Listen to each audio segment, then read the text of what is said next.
자, 이전 추천주 간단 체크 및 추천 드리는 시간 이어가도록 하겠습니다. 저 일단 무료 추천 드리는 종목들은 모두 유튜브에 올리고 있습니다.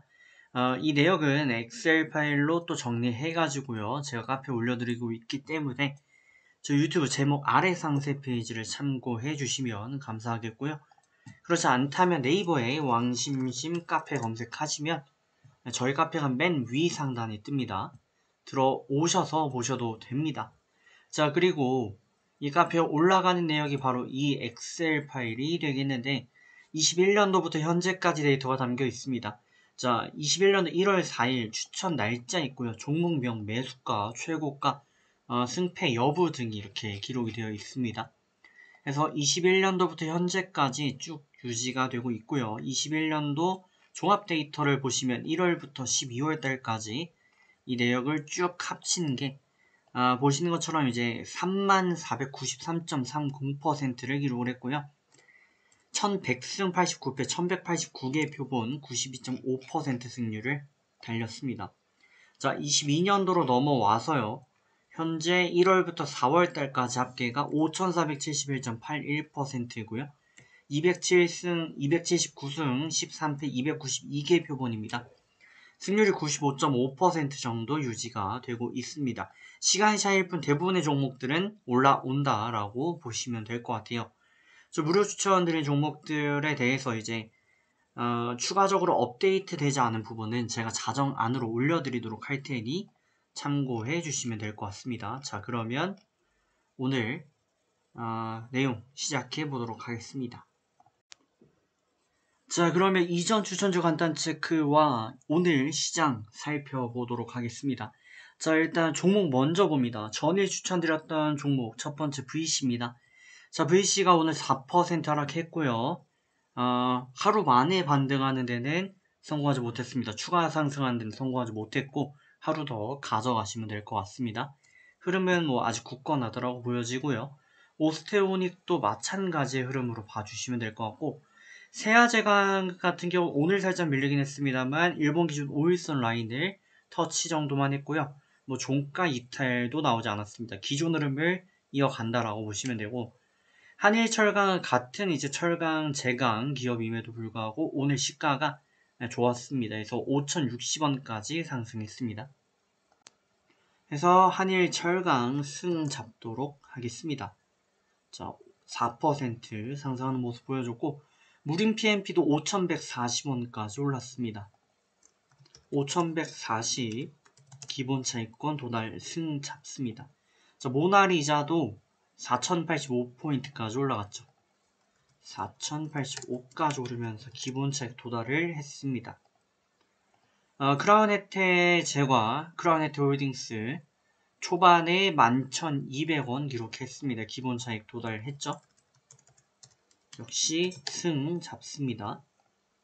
자, 다음은 흥국 F&B인데 종가에 많이 좋은 모습을 보여줬지만 뭐 어쨌든 기본 차익에는 도달하지 못하는 모습이었습니다.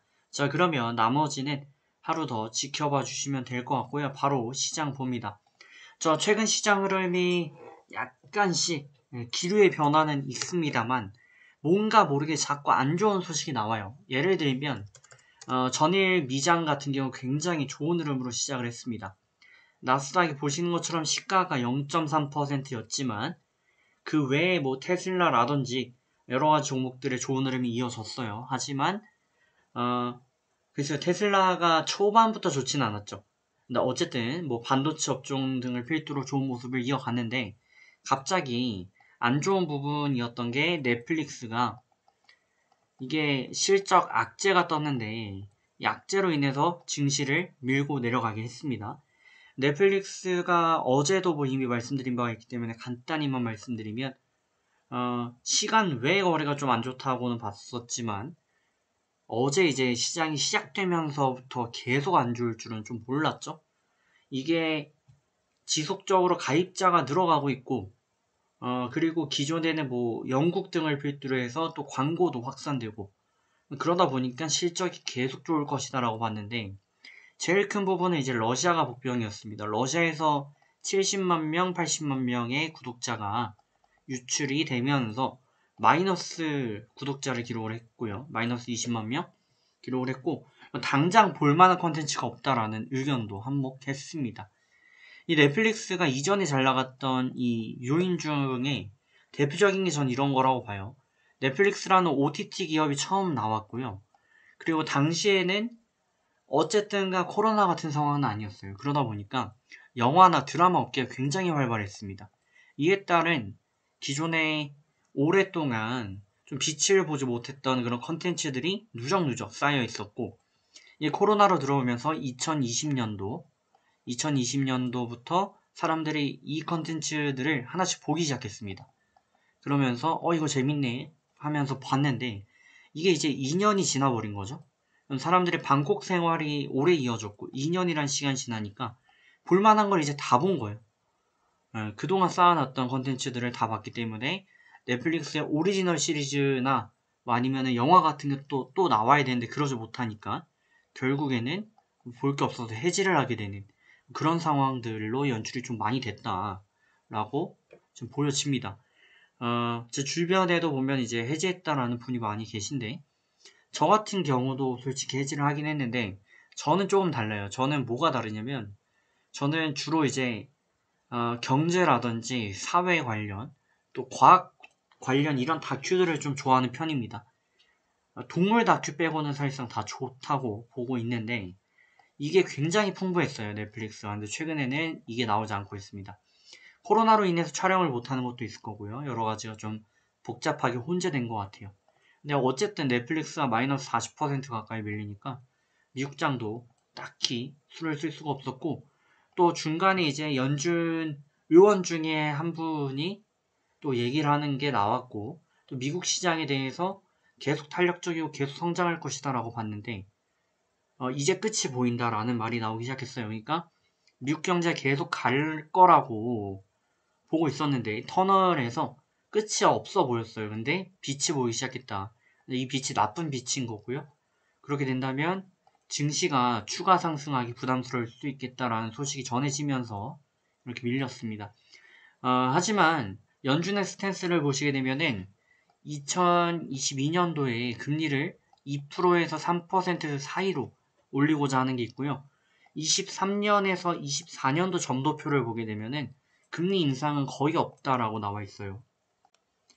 그러니까 이를 비춰봤을 때 금리를 지금 급격하게 인상을 하고자 하는 거고, 이 이후에는 금리를 인상하고자 하는 마음이 없어요. 그렇다면 경제만 좋다면 내년엔 쭉 간다라고 볼 수 있는 건데, 경제가 내년이나 내후년에 안 좋을 것으로 예측이 된다면 올해 금리 인상이 과연 지금과 같은 기조를 유지해낼 수 있겠는가? 인플레이션이 5월이고 6월이고 지표가 나오면서 만약에 하단으로 하락하는 모습을 보여주게 된다면 금리 인상의 명분은 좀 없어지지 않을까라고 보여집니다. 자, 어쨌든 미장이 좀 올라와 줘야 되는데 뭐 나쁘진 않아요. 지금 바닥을 다지고 있고 턴어라운드 한다면 국장도 마찬가지로 좀 올라올 수 있지 않을까 기대가 되고요.